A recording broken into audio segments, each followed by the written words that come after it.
Mr. Chairman, Mr. Chairman, I have an amendment to the rule that would make an order and provide the necessary waivers for amendment number 11 to H.R. 6, offered by Mr. Peterson of Minnesota. That's the amendment I mentioned earlier that provides for the children, the dependents of E1, H1B, and L visa holders for permanent residency. You said in your opening statement, Mr. Chairman, that the children we're trying to protect come to the U.S. as children and no other place than this as their home. That is exactly who my constituents are, who have these H-1B visas, have been in this country legally for decades, and whose children are aging out of the system with absolutely no pathway forward of any kind. Mr. Peterson has offered an amendment to solve this problem.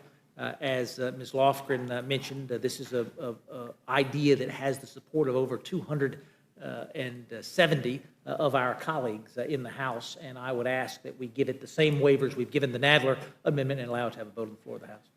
So, before I go to you, let me say for the record, on the last call amendment, I should say the amendment was not agreed to. I forgot to say that. Anyway, you've heard, yeah, you heard the. I hope you'll forget to say that about this amendment too, Mr. Chairman. All those any discussion on the Woodall amendment?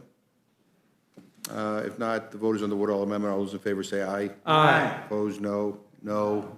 Opinion chair, the noes have it. Roll call, please. Clerk will call the roll. Mr. Hastings. Mrs. Torres. Mrs. Torres, no. Mr. Perlmutter. Mr. Perlmutter, no. Mr. Raskin. Mr. Raskin, no. Ms. Scanlon. Ms. Scanlon, no. Mr. Morelli. Mr. Morelli, no. Ms. Shalala. Ms. Shalala, no. Mr. DeSaulnier. Mr. DeSaulnier, no. Mr. Cole. Aye. Mr. Cole, aye. Mr. Woodall. Aye. Mr. Woodall, aye. Mr. Burgess. Aye. Mr. Burgess, aye. Mrs. Lesko. Mr. Chairman. No. Mr. Chairman, no. Clerk report the total. 3 yeas, 8 nays. Amendment is not agreed to.